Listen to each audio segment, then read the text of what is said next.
Assalamualaikum warahmatullahi wabarakatuh. Pada pertemuan kali ini, kita akan membahas mengenai turunan fungsi aljabar. Dua poin yang akan dijelaskan adalah mengenai konsep turunan dan aturan turunan. Sebelum kita lanjutkan, apabila ada pertanyaan mengenai materi sebelumnya, jangan sungkan untuk bertanya. Baik, sebelum kita masuk ke dalam inti pembahasan, kita lihat konsep garis singgung terlebih dahulu. Perhatikan dua gambar berikut ini. Gambar tersebut merupakan sebuah kurva yang berada di bidang kartesius.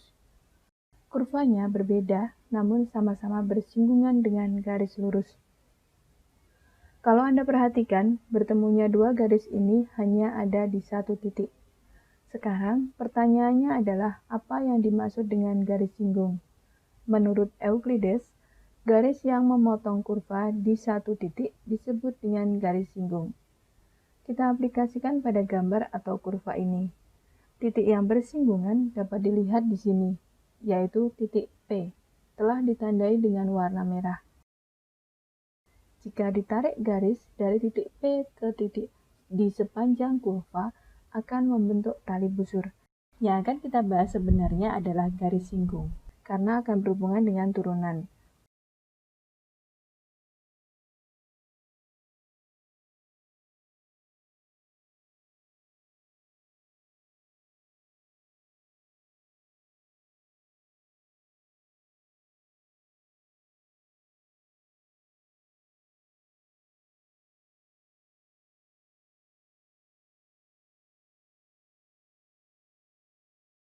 Untuk memahami fenomena tersebut, kita lihat secara grafik.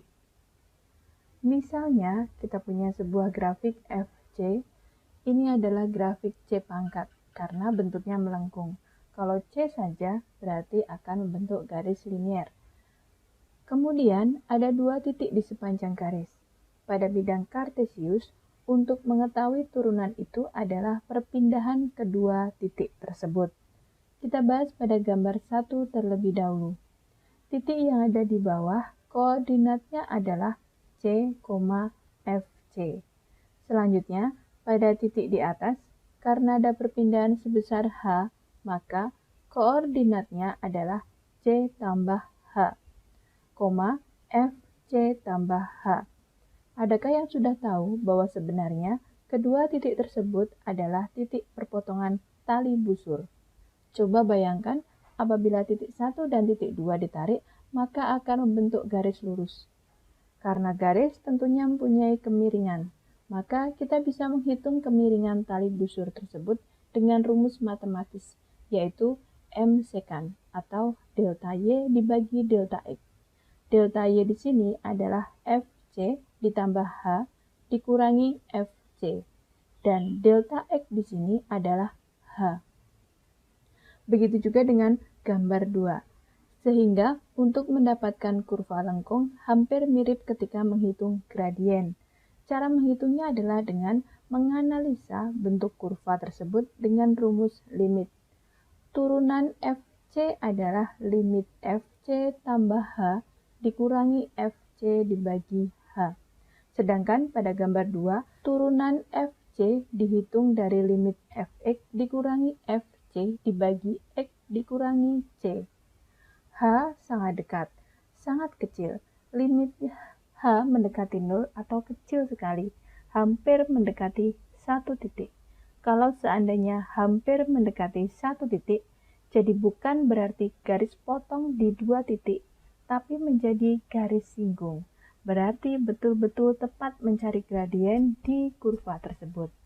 Sehingga gunanya diferensial adalah mencari delta J per delta X di tiap titik. Sehingga kita menggunakan formula tersebut.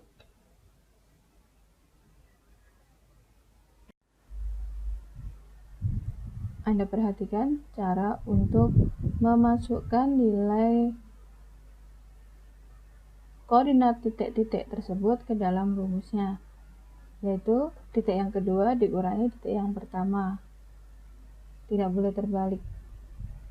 Alasannya adalah karena biasanya di sini ada jarak atau selisih dari kedua titik tersebut. Perpindahannya itu dari 1 ke 2, sehingga ketika Anda lihat pada rumusnya, titik yang kedua dikurangi titik yang pertama. Begitu juga dengan gambar yang kedua. Jadi gambar 1 dan kedua itu sama. Masuk ke bagian pengertian turunan. Beberapa simbol yang dapat digunakan untuk merepresentasikan turunan.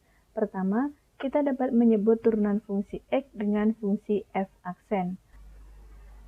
Di situ simbolnya adalah F petik 1 ya.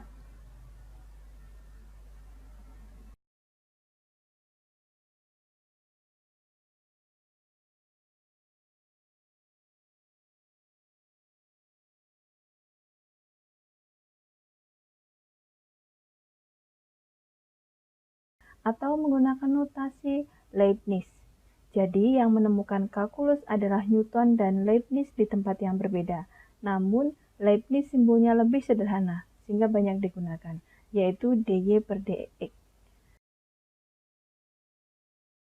Anda bisa lihat dy per dx itu bisa disama dengankan dengan nilai persamaan yang di sebelah kanannya.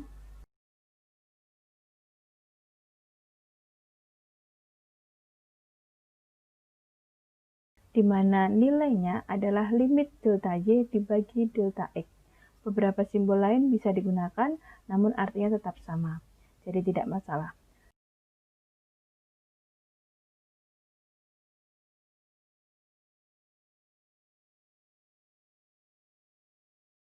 Sehingga Anda lihat di situ ada rumus yang bisa disamadengankan dari dy per dx sama dengan limit delta x mendekati 0, delta y per delta x sama dengan dan seterusnya, hingga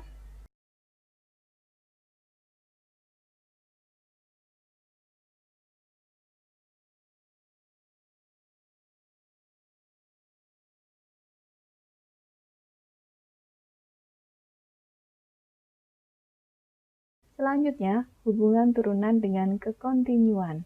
Berdasarkan rumus limiter sebelumnya, dari perpindahan titik pada kurva. Anda sudah mungkin hafal atau ya sudah kenal dengan rumus turunan ini.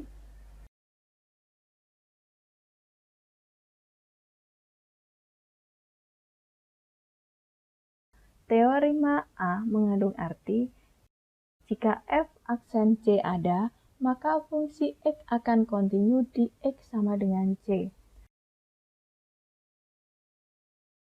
Ya, kalau Anda lihat di sini,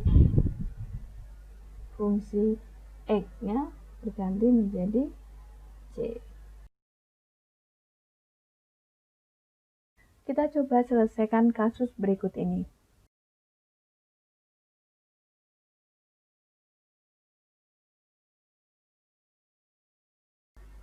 Bagaimana cara untuk menemukan G aksen C apabila Gx adalah 2 per X plus 3. Kita coba tandai dulu ya. Ini adalah G aksen C. Kemudian nilai Gx-nya adalah 2 per X plus 3.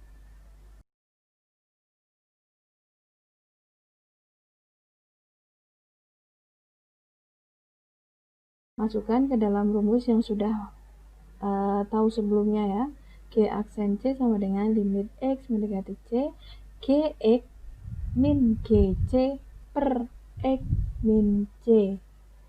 Nah, di sini disesuaikan dengan rumus-rumusnya. Misalnya kalau Gx maka 2 per X plus 3. Kemudian bagaimana kalau Gc? Itu juga sama, sesuaikan.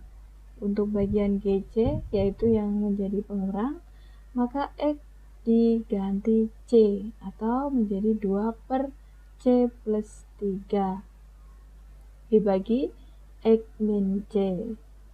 Kita coba tempatkan menjadi satu, artinya yang pembilang kita selesaikan, yang penyebut juga kita selesaikan. Nah, di sini penyebut X min C bisa kita ubah menjadi 1 per X min C. sebagai pengali ya, sehingga dibalik. Kemudian nilai yang pembilang tadi kita selesaikan dengan operasi pengurangan pecahan. Hasilnya Anda bisa lihat di situ 2C plus 6 min 2X min 6. Kita hilangkan 6-nya karena bisa hilang. Tinggal 2C min 2X. Nah, kalau dalam hal ini bagaimana caranya biar bisa sama dengan variabel yang ada di penyebutnya, sehingga nilainya menjadi min 2X min C. Dalam hal ini X min C-nya bisa kita coret.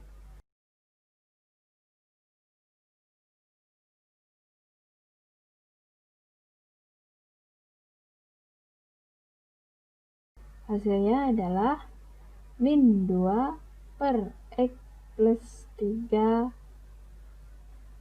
C plus 3. Nah, karena X mendekati C, sehingga X-nya diganti menjadi C. Kalau sudah, maka Anda bisa lihat di situ C plus 3 dikali C plus 3 itu sama ya, menjadinya min 2 per C plus 3 kuadrat. Selanjutnya, contoh yang kedua adalah dari soal ini kita lihat itu adalah turunan. Maka berapakah nilai fungsi X atau fx-nya? Kita bandingkan dulu dengan rumus yang sebelumnya. Anda bisa lihat rumus yang sebelumnya, yaitu X plus H min fx per H. Anda bisa lihat, oh ternyata 4 itu X. Kemudian 16 itu berasal dari 4 pangkat 2. Oh, sehingga X-nya sama dengan 4.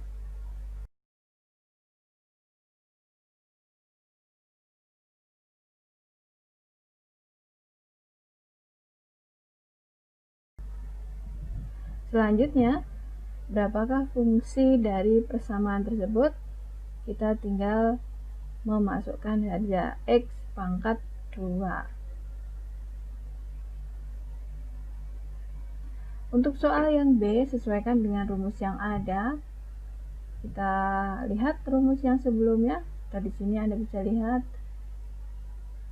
F aksen C itu adalah limit X mendekati C dengan fx min fc. Nah, di sini Anda bisa lihat X-nya sudah mendekati C, berarti X sama dengan 3. Kemudian Anda lihat pada pembilangnya bahwa fx itu adalah bilangan yang pertama, sehingga fx nilainya bisa langsung mudah Anda ketahui, yaitu 2 per X.